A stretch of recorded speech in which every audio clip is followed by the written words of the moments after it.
People with a disability consistently rate swimming as one of their preferred forms of physical activity.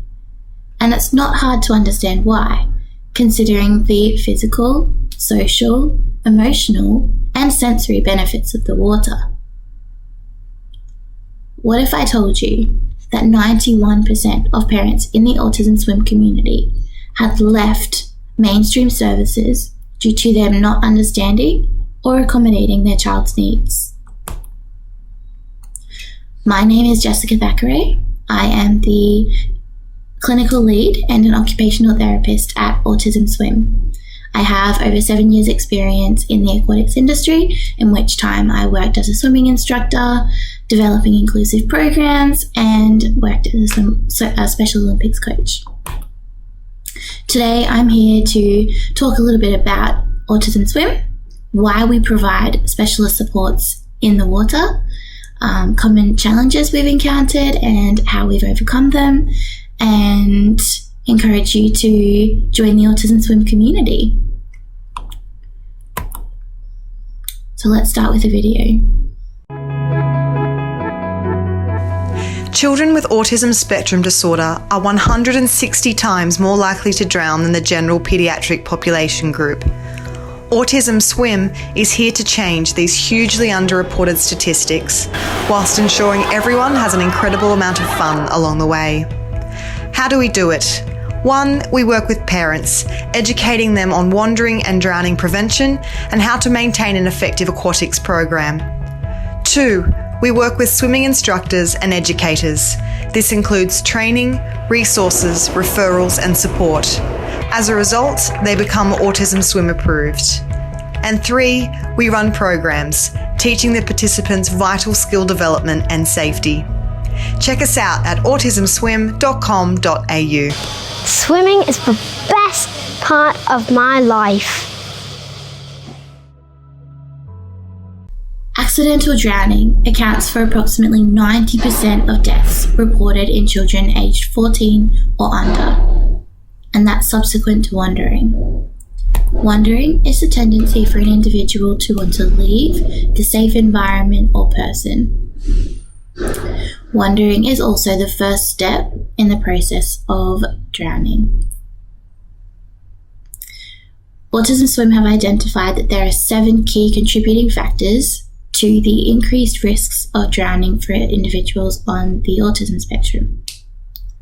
These include increased seizure activity.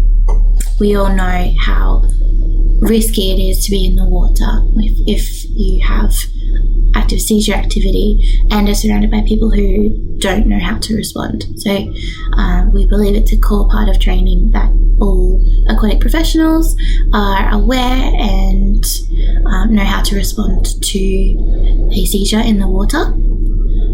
Other contributing factors might be difficulty generalizing skills. So we know that a person who has difficulty generalizing skills might have attended swimming lessons and shown a lot of competence in them.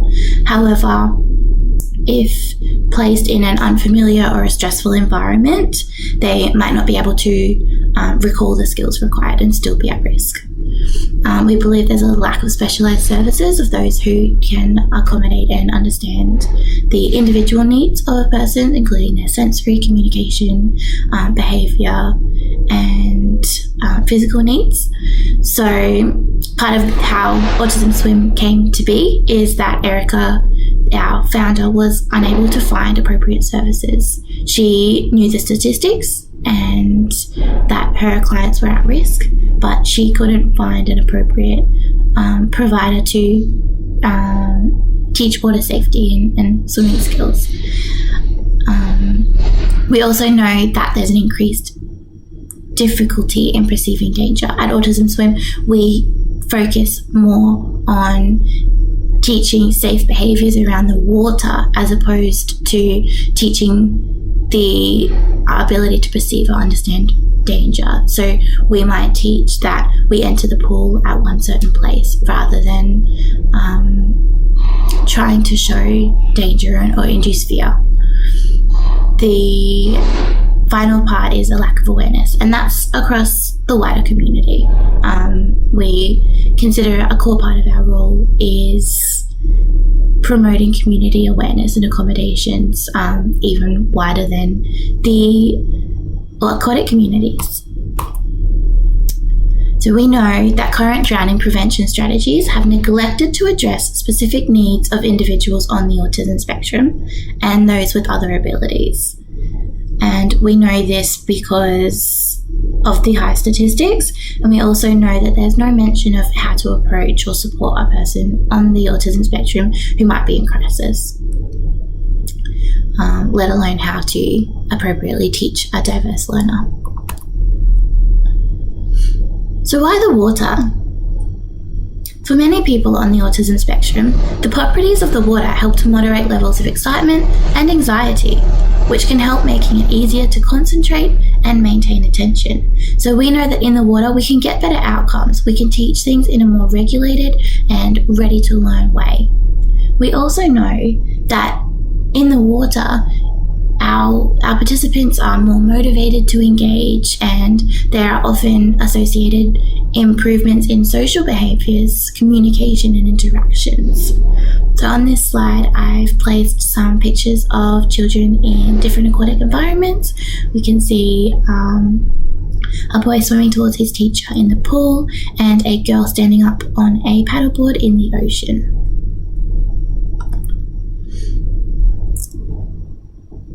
So in the water, we also know there are sensory benefits. We know that the hydrostatic pressure of the water provides physical and emotional relief. It can also provide a lot of relief from overwhelming sensory experiences in the wider community or the wider parts of a person's day. Teaching in the water gives us great opportunities to teach water safety, as well as the improved coordination, mobility, balance, and cognitive benefits. So what are some common challenges? We've identified, and things that we've heard are common concerns for providers or aquatic professionals for an individual on the autism spectrum or those with other abilities to stay focused and complete a task, to manage their emotions, to be laid on their back, to understand and follow through with instructions, to comprehend and learn water safety, or at least water safety behaviours, getting in and out of the water when it's start and finish time, being touched, which can be a real challenge for instructors who really like to take a hands-on approach to teaching. Having other swimmers, so group lessons can be a really big challenge, and coping with sensory experiences in the pool environment. So when we're thinking about our individual participants, we all have different sensory processing preferences. We have a visual system, a vestibular system, an auditory system, tactile and proprioceptive systems. We also have gustatory and olfactory senses. So some of those will be really familiar to you. Those are things like our sight, our hearing, our smell, our taste. Others might be a little less familiar. Those are things like our proprioception, which is our body awareness, where we are in space, and our vestibular system, which helps us to establish our center of gravity, our balance. When all of this information is processed well and is talking to each other, we know exactly where our body is in relation to everything else in our environment. This helps us to feel safe and to feel confident. So if we think about these sensory systems, and if we just take any one of them and increase sensitivity to them. So let's say increase sensitivity to sound. All of a sudden, that's going to be a core aspect of how we experience an environment. Sounds that might not be intrusive to us, or things that we might be able to automatically filter out, become a total focus and a risk to an individual with increased sensitivity to sound in an aquatic environment. Similarly, if somebody has a reduced ability to perceive proprioceptive senses and where their body is in space, they might be less likely to feel comfortable doing things like getting their legs up out of the bottom of the pool, or even entering into downstairs or things like that to get into the pool. So really important things to be aware of and to accommodate in your lessons. So we've identified 5 key steps for improving access and inclusion in your aquatic program. These include creating a safe and inviting aquatic environment, getting to know your participants, and this we believe starts before they even start in your lesson, introducing visual supports, modifying your program to individual needs, and having a commitment to ongoing learning. Okay, so we're setting up your environment. We touched on auditory processing difficulties before, but now we know 30 to 90% of individuals on the autism spectrum have sensory processing difficulties, which impact on their participation in the community. In one study, 65% of children with a diagnosis of autism reported sensitivity to noise. These have been suggested to trigger incidences of wandering or provoke other behaviours of concern for those with auditory processing. So we know that noisy environments can be a real trigger for a number of individuals with other abilities. Environmental setup considerations might include introducing quiet pool times, sensory rooms, and removing startling noises like whistles or electric hand dryers. Another safety measure could be implementing automatic doors and putting up signs to prevent wandering. So what are quiet times? Quiet times are the times generally in the middle of the day where you might not be able to run a lot of group programs because kids are at school. They might be days when people in your community do something else. Like sometimes Sundays are really good times for a sensory quiet time. And what they do is they take out extra bodies from the pool and provide us an opportunity to, 1, increase our business during quiet times, and 2, create safe spaces for people who are really sensitive to noise. We can remove obtrusive noises, so that could be a case of turning off the hair dryers or replacing whistles with another form of communication for our lifeguards. For some people, having to wait before the lesson can set them up already for a really difficult time. Some of our providers have introduced express lanes to reduce wait times to get into the pool, because we know if we have a really successful lead up, we have a really good chance of having a better time in the water. You might have sensory rooms or quiet spaces in your rooms, and it's really important that if you develop these, you advertise it so people know when they need it, there's somewhere for them to go. You might turn down your lighting, and you might remove any music or loudspeakers from your environment. Okay, so when we talk about getting to know our swimmers, we like to use an enrollment form. This means that the parents, who we identify as the experts in this child's life, they can write down their child's communication preferences, their social goals, their sensory needs, their behaviour support needs, their interests, their likes and dislikes, their goals for participating in your program, and their past experience in the water. We find that goals are really important because each person has completely different reasons for coming to the pool. It's not always learning to swim. Sometimes it's the social environment. And so if somebody's coming in purely for the social environment and they're placed in a one-on-one class, there's going to need to be a discussion talking about how they're going to progress into opportunities for more social engagement.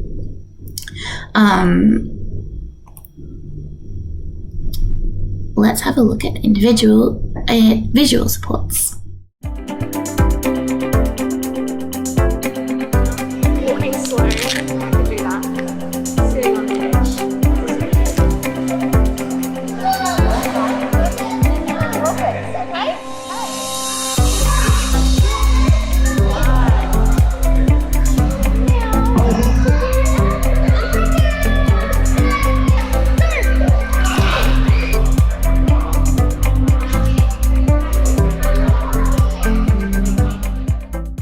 So in this video, there is a lovely video of a person using a visual schedule.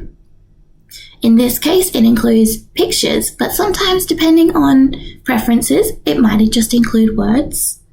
And what it does is it helps for our participants to plan and prepare and know what's coming next. This can reduce anxiety, and it can also provide a concrete reference to look back to. It's consistent, and it builds trust between the participant and the instructor because they know what's coming next and they know how long. Visual supports are often combined with a timer to give a little bit more consistency and knowledge. Once we have visual supports, we can consider how else we can modify our aquatic program so it's suitable for all abilities. In our aquatic programs, we consider swimming skill sets, how we can extend skills and improve generalization. So that might be in different parts of the pool, or it might be explaining things in slightly different ways to make sure that understanding is transferable. We also include water therapy as a really cool part. So that's the focus on making sure our participants are regulated and ready for learning, that they can use their body and know where their body is in space before starting any new learning activities. And of course, we include drowning prevention and water safety as a core part of all programs. This might include education provided to parents, education provided to participants, and ensuring core swimming skills are being established. Another way we can modify our program is through the use of water therapy principles. So this is by we have a number of resources that might include visuals that encourage self-monitoring and self-regulation. It might also be the use of water-based activities that provide vestibular and proprioceptive input. We typically focus on vestibular and proprioceptive sensory input first because they're the really organizing aspects. So if a person's vestibular or proprioceptive input is disorganized, the other senses might go out of whack as well. So we focus on the core ones first, and then we can look at what else is going on afterwards. So yeah, we've got lots of resources that help with understanding sensory processing, both as an instructor and ways to teach our participants, as well as activity ideas to use water therapy in your programs. Here's one example of water therapy being used in an aquatic program. This is Suha, one of our providers, who is encouraging her swimmer to dunk under the water and come back up out of the water. What this does is it uses the hydrostatic pressures of the water to give every single joint and every single muscle extra pressure. It gives him a really nice organizing and relieving factor, but also helps him to understand and build awareness of where his body is in space. Another key consideration is positive behaviour supports. So at Autism Swim, we promote understanding and accommodating behaviour support needs. This means we come from a point of understanding the purpose or the function of a behaviour and responding in a way that supports that person to meet their needs.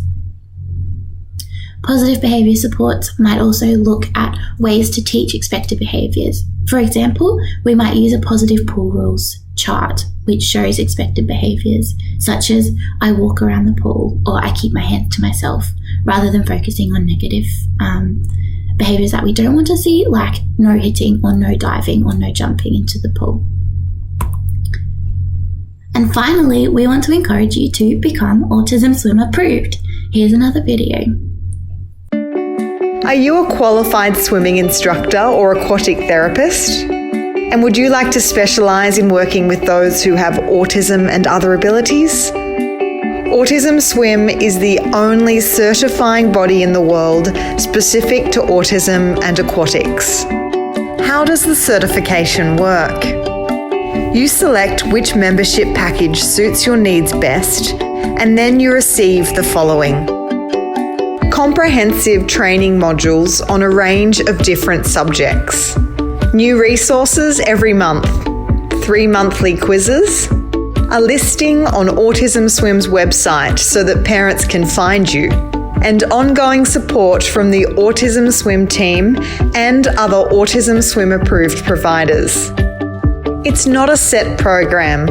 It's about teaching you how to understand your swimmers better and make the relevant adaptations along the way. If you believe everyone should have the opportunity to learn in a way that is conducive to their needs, becoming Autism Swim approved is the path for you. Learn more at autismswim.com.au. We're so proud and excited to have been presenting with you today. Thank you so much for all of your time. If you would like to know more, please feel free to visit our website at www.autismswim.com.au. Alternatively, you can contact me at the clinical team at autismswim.com.au. I believe we'll open the board to questions now. Thank you.